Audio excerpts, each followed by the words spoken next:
Ethereum serait en danger d'après son propre créateur Vitalik Buterin. Dans cette vidéo, on va parler des problèmes et des solutions qui sont prévues pour l'avenir de cette belle crypto-monnaie qu'est Ethereum. C'est parti. Mais avant cela, je vous rappelle que vous pouvez télécharger notre vidéo de formation offerte qui vous aide à investir de manière simple et en automatique dans les crypto-monnaies. Pour cela, vous avez le petit i en haut à droite ou le lien sous la vidéo. Vous arriverez sur ce formulaire où vous pourrez remplir et nous vous enverrons ceci directement par email le plus vite possible. Lorsque le créateur en personne d'une crypto-monnaie s'inquiète pour sa blockchain et pour sa crypto-monnaie, je pense qu'il faut qu'on en parle et c'est extrêmement important. Et Vitalik Buterin, le célèbre co-créateur de l'écosystème Ethereum et de sa blockchain, estime qu'il y a quelques problématiques qui l'inquiètent fortement dans le futur et il faut qu'on en parle maintenant. Alors ce qu'il a fait, c'est que dans une récente interview, au Time Magazine d'ailleurs, c'était assez intéressant de voir qu'il faisait la couverture du Time, qui est un très célèbre magazine business aux États-Unis. D'ailleurs, quelqu'un qui est très introverti, qui n'aime pas du tout se montrer trop, qui n'est pas du tout du genre à acheter des yachts ou de très très belles choses. Mais il s'est montré un petit peu... ça a été très intéressant de voir en fait pendant cette interview ce qu'il a dit. Alors déjà, présentons-le rapidement, Vitalik Buterin, pour ceux qui ne le connaîtraient pas, aujourd'hui il est considéré comme l'une des personnes les plus influentes dans le monde de la crypto. Il a donc co-créé Ethereum il y a quelques années maintenant, il a 28 ans, c'est assez fou. Il y a 9 ans, donc, il a lancé Ethereum comme une blockchain.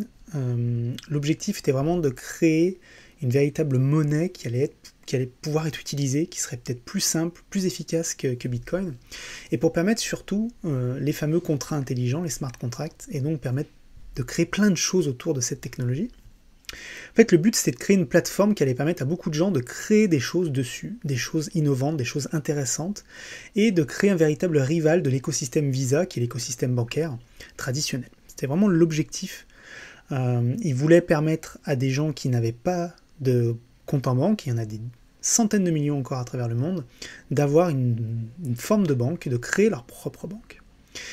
Et ce qui est intéressant, c'est que ce qu'il a vécu, ce qu'il a créé, pour lui, c'était vraiment une vision qui était importante. Il voulait vraiment créer quelque chose qui allait changer le monde de manière positive. Et il se rend compte aujourd'hui qu'il y a aussi une autre partie de l'équation. D'après lui, beaucoup trop de gens rentrent dans l'écosystème crypto et dans l'écosystème Ethereum uniquement pour gagner de l'argent. Ce qu'on appelle greed, pour le greed, en anglais. Et ça lui pose un véritable problème parce qu'à l'origine, c'est pas du tout ce qu'il voulait créer. Il se rend compte qu'aujourd'hui, sa technologie permet à quelques hommes de devenir incroyablement riches, de rejeter beaucoup de polluants dans l'air. Bon, ça reste à discuter, mais effectivement, aujourd'hui encore, Ethereum est sur la proof of work, comme les bitcoins, donc il y a un impact sur l'environnement, même si, on en a déjà parlé en vidéo, il est maintenant de plus en plus limité, il y a des solutions qui sont trouvées. Permet des évasions fiscales, enfin voilà, il y a pas mal de choses qu'on voit effectivement dans le monde des cryptos et qui, peut-être pour ce genre de pionnier ou ce genre de créateur, peut être difficile à accepter. Lui, son objectif, c'était pas du tout ça. Son objectif, c'était de voir des projets qui allaient changer le monde au niveau des cadastres, au niveau des problématiques publiques-privées, au niveau des associations, au niveau des ONG, vraiment permettre des choses qui allaient changer le monde de manière positive. Et ça, c'est un véritable problème. Et il dit d'ailleurs, ça c'est assez fou, il dit, vous voyez, quand vous avez par exemple ces singes qui font 3 millions de dollars, moi je ne comprends pas, on est vraiment sur quelque chose sur du gambling, on est sur du casino. Et moi, je ne comprends plus tout ça. Je suis assez déçu de ça, et c'est ce qui m'inquiète. Ça, c'est le premier point. On va voir d'autres points qui sont inquiétants par rapport à Ethereum. Mais en tout cas, voilà, lui, ce qu'il voulait, c'était des systèmes de vote plus équitables, un système urbain plus performant, un revenu universel basé sur la blockchain, des projets publics qui pourraient développer beaucoup de choses dans le monde entier. Enfin, il avait une vision évidemment plus positive de tout ça. Ça, c'est assez intéressant, et donc lui, la première inquiétude qu'il a effectivement pour le monde des cryptos et pour Ethereum, c'est que tout le monde, ou trop de personnes, rentrent dans le jeu uniquement pour faire des gains, et donc répliquer ce qu'avait déjà fait le monde traditionnel. Et ça peut être effectivement un véritable problème, et je pense qu'il a raison de ce point de vue-là. Il faut qu'on fasse attention de ne pas transformer tout ça en ce qu'on avait déjà avant. Alors ça a été intéressant parce que du coup, pendant la conférence ETH Dubaï, qui était une conférence donc à Dubaï autour de l'Ethereum, différentes personnes importantes dans l'écosystème ont répondu à Vitalik, ont donné leur avis. Alors tout d'abord, il y a eu Sergey Kuntz, le cofondateur de One Inch Network, qui a expliqué qu'il était complètement en désaccord avec le cofondateur d'Ethereum. Pour lui, oui, il y a des projets scam, il y a des choses qui sont là que pour faire de l'argent, mais il y a aussi et surtout beaucoup de très beaux projets qui sont en train de se développer. Donc il dit voilà, il ne faut pas jeter le bébé avec l'eau du bain. Il y a Alexei Poupychev, le développeur de Jeton Capital, qui pense qu'il faut qu'il y ait un équilibre effectivement entre les initiatives à profit et celles qui seront sans profit, donc ONG, associations, etc., ou des projets qui sont vraiment dans l'intérêt commun, notamment tout ce qui est projets liés à la santé, notamment à cette industrie-là. Il pense vraiment à celle-ci. Il y a également Sivaes, le CTO de Ozone, qui pense que le problème vient de l'explosion et de la plateforme Ethereum. En fait, il y a eu tellement de choses qui ont été créées et tellement de hype que beaucoup de gens sont venus se pluguer dessus pour pouvoir gagner de l'argent tout simplement sans se poser de questions. Et d'ailleurs, il met un point important là-dessus. Il estime que, et ça c'est un point que je voulais faire avec vous aussi, c'est que quand vous avez des institutions importantes, quand vous avez des institutions financières traditionnelles, quand vous avez des grandes entreprises qui rentrent dans le domaine des cryptos, c'est une bonne chose. Parce que ça apporte de l'argent, ça permet de faire parler de nos écosystèmes, ça permet de faire comprendre à des gens qui sont en dehors de l'écosystème qu'on n'est pas juste là pour s'amuser, qu'il y a vraiment quelque chose de sérieux derrière. Tout ça, c'est les bons points positifs. Mais il y a aussi des points négatifs. Ces entreprises, ces institutions peuvent vouloir prendre le contrôle d'une manière ou d'une autre des crypto-monnaies et des blockchains. Alors évidemment, heureusement, la blockchain souvent est faite, les blockchains sont souvent faites de manière décentralisée pour éviter ce type de prise de contrôle, mais il y a d'autres formes de prise de contrôle. On peut prendre le contrôle en faisant du marketing, en faisant de la communication, en investissant plutôt massivement dans une blockchain plutôt qu'une autre, en faisant des tweets à 70 millions d'abonnés comme Elon Musk. Tout ça, c'est de l'influence, c'est une forme de contrôle finalement, qui est peut-être différente, qui n'est pas un contrôle direct, mais qui est quand même un contrôle. Et ça, c'est un point important auquel il faudra faire attention dans les mois, les années à venir. Le cofondateur de Yotex, Roland Shea, lui partage les mêmes problèmes que Buterin, il a les mêmes soucis, il pense qu'effectivement il faut qu'on fasse attention, et il pointe quelque chose de très intéressant. Il dit les pionniers de la crypto ont de plus en plus de mal à garder leur vision originelle. Leur vision originelle, c'était de créer un monde nouveau, décentralisé, qui allait être égalitaire, qui allait permettre à tout à chacun de participer à hauteur de ses moyens, de ses ambitions et de ses envies, bien entendu, et du temps passé, mais qui permettrait à n'importe qui d'avoir le même type de chance. Et aujourd'hui, on est en train de rentrer dans un monde, en tout cas dans certaines cryptos, dans certaines technologies, dans certaines blockchains, dans certains projets, à nouveau une nouvelle concentration des gains, des revenus, etc., une concentration du pouvoir également. Donc il faut qu'on fasse extrêmement attention à ça. D'ailleurs, Charles Hoskinson, qui est aussi l'un des Ethereum cofondateurs et qui a créé également ADA, disait que voilà, il croit toujours en la décentralisation, il pense qu'il faut toujours appuyer très très fort sur la décentralisation. Alors il y a un autre problème qu'on pourrait évoquer, et dont a parlé également Vitalik, c'est les possibilités de détruire Ethereum 2.0.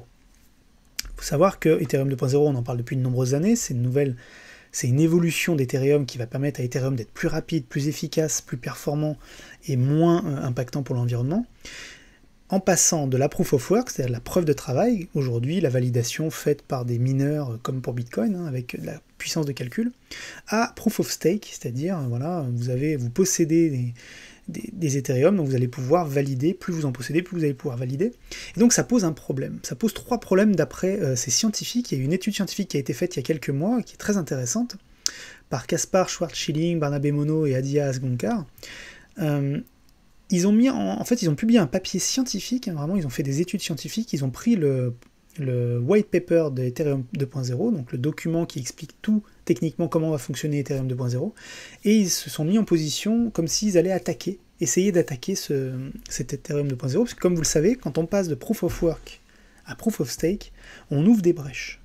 Ça a quelques inconvénients, et il faut absolument empêcher ces brèches, bien entendu, sinon ça pose un vrai problème de sécurité globale sur le réseau.